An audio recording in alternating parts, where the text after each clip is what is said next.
po kaagad lumamig yung coffee na tinitimpik ninyo.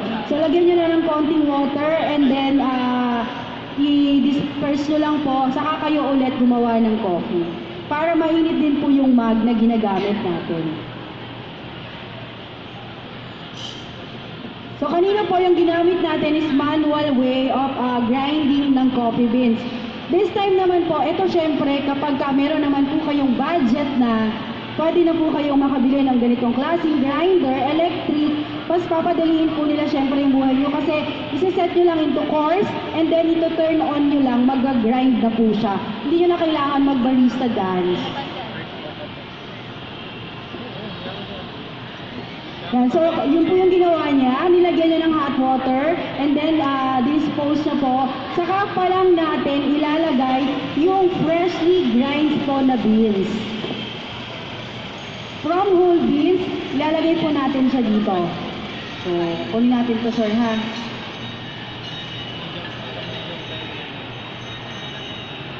Okay. So, yung filter po ng French press, ito po yung sinabi ko kanina na woven wire or mesh wire. Yung parang alambre po siya na may maliliit pa siya na butas. So, mesh wire po ang tawag doon or woven wire. So, yung filter po ng mga manual coffee po natin, brewing equipment, nakaka-apekto po sa paggawa ng coffee.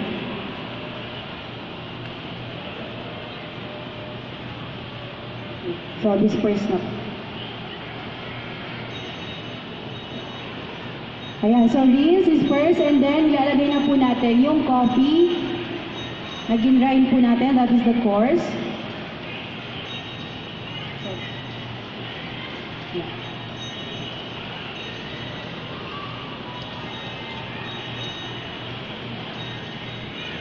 That is for 2 cups, sir. Okay, so for 2 cups po ito, or para sa 2 tao.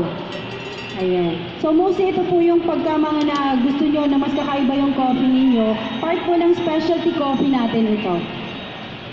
Ayan, so ano pong gagawin natin next is, i-bloom po natin yung ating coffee na nilagay or coffee grinds. So what is blooming? So we will just add 30 to 60 ml of water. Baka lang po sa bahay ninyo nilagay nyo yung grinds tapos nilagyan nyo na kaagad ng maraming water, hindi na po nabubloom yung coffee ninyo. Okay? So kailangan muna po natin i-bloom. Ayan, para mas ma-extract po natin mabuti yung kanyang, yung coffee po kasi meron po siyang lumalabas talaga na katas. So dapat i-bloom muna natin, i-degas muna po natin. Okay, sir? 30 to 60 ml in the time of 30 seconds. O di ba may ganun pa? So, i-add to cart nyo na po baka yung mga ano po ninyo, Shopee, Lazada, punong-puno na po ng mga coffee equipment to. So, mostly yan po yung mga basic needs natin. Weighing scale, yung inyong bolo kettle, French press, grinder, ayan. So, bloom lang po natin ng 20 to 30 seconds. So, yun po yung ginagawa natin, binubloom muna natin. Or hinahayaan muna natin na sumipsip doon sa grinds yung water. Okay? Para mas ma-achieve po ninyo yung flavorful taste niya at saka yung kaniyang aroma. Yan. Okay? Then we will proceed na po adding additional water. So pwede po na mag-add kayo ng 100 ml and then another 100 ml or pwede naman pong dire-diretso. It's up to you. Pwede po ninyong aralin ng brewing. Depende po kung ano pong lasa ang gusto ninyong ma-achieve. Pwede nyo pong laruin yung time. Yan. So, right now, meron po tayong total amount of 151 ml of water. Since ito po ay para sa 2 tao, I think more or less ang magiging yield po natin ito ay 300 to 320 ml of water. Since sinipsip na po ng beans or yung grinds, yung ibang water na nilagay po natin.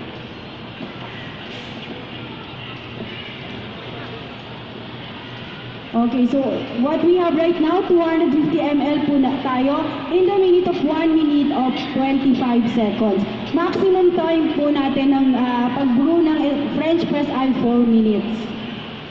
3 to 4 minutes lang po. So wag na po natin masyadong iwanan ng matagal. Opo, kasi baka manlamig po yung kape. Okay? Alright, so total of 300 po. Then we will just wait na matapos po yung time. Hindi po ipe-press. Ayan. Okay.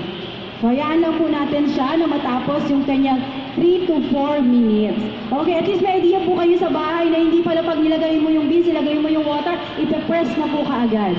Okay? So, kailangan po muna na mababad po siya kasi ang process po nito or methods ay steeping or babad.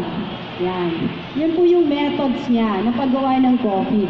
Steeping. Pwede nyo rin pong haluin.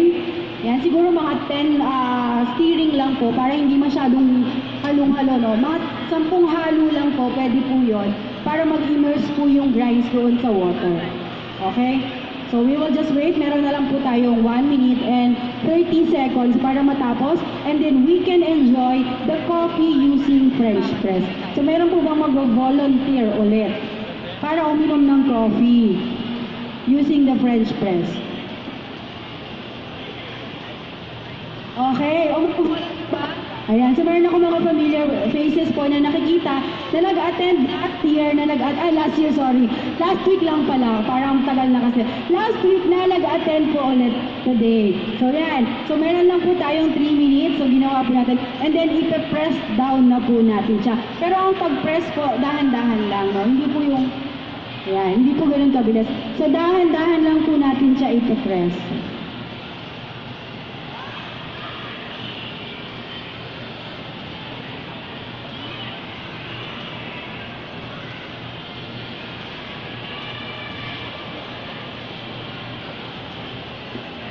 Okay, and then right after that, bigyan lang po natin ng 3 to 5 seconds. And then, pwede na po natin i-serve sa inyo. Mostly sa mga coffee shop, ang amount po nito is 150 to 200 pesos per cup. At libre nyo lang po ulit itong matitikman dito sa ating workshops and seminar. Okay. Yan, so obserbahan po ninyo kung ano po yung itsura ng coffee natin using French press, no? So, i-pour na po natin dito sa ating clear cup. Kaya clear cup po yung dinala namin dito para makita po ninyo yung color niya. Kasi ang coffee po, iba-iba ang color nila. Depende sa machine, equipment, methods po na ginamit.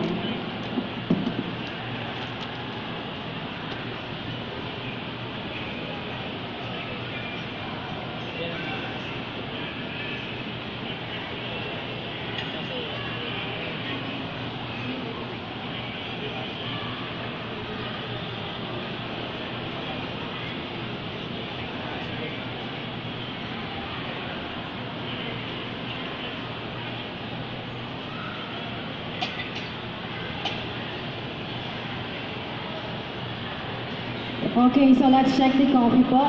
So pag-aralan muna po natin yung ating output na coffee using French press, no? So we have to evaluate, ganun din pa, parang wine. May mga ganun pa palang scenario, no? You have to smell it first. Ayan, you have to check the color. Yung color po niya is hazy and cloudy. Parang may latak, tama po ba? Since ang ginamit nga po natin ay French press, ibig sabihin may mga coffee sediments pa rin po na naiwan or sumama doon sa coffee natin. That is why ganyan po yung color ng ating output or yung brewed coffee using French press. Pero ito po yung coffee na pag nagmamadali kayo, hindi kailangan na masyadong maraming skills, ibabad nyo lang and then gawin nyo yung gagawin ninyo, then i-press nyo ulit, tapos inumin nyo na. Okay? So yun po siya. So, meron po bang volunteer banda dyan na gustong mag-try ng coffee? Pwede na pong pumunta dito sa ating harapan. Ayan, si Sir! Isa pa po. Isa pa, para, ayan, sina. Ayan, so hi Sir, what is your name po? Nahilig po kayo mag-coffee? Okay po. Opo, yung latte art po. Last week, sir, yun po yung topic namin at nagpakapi po kami ng ganyan last week. Okay. Come here po. Your name? Dory. Hi, Ma'am Dory. May din po kayo mag-coffee. Sa bahay po. Nagti-3-in-1 pa po kayo. Coffee pot. Okay po. How about you, sir? Nagko-coffee po kayo sa bahay ng mga ganito? Or 3-in-1 pa rin po?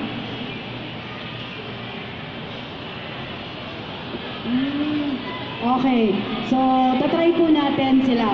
at least meron po kayong idea, ano na po yung mga pwede ninyong ilagay sa bahay ninyo kapag gusto niyo nang mag-coffee. Diba? Pero pag gusto niyo pong pahabain pa po yung buhay ninyo, iwasan niyo po yung 3-in-1.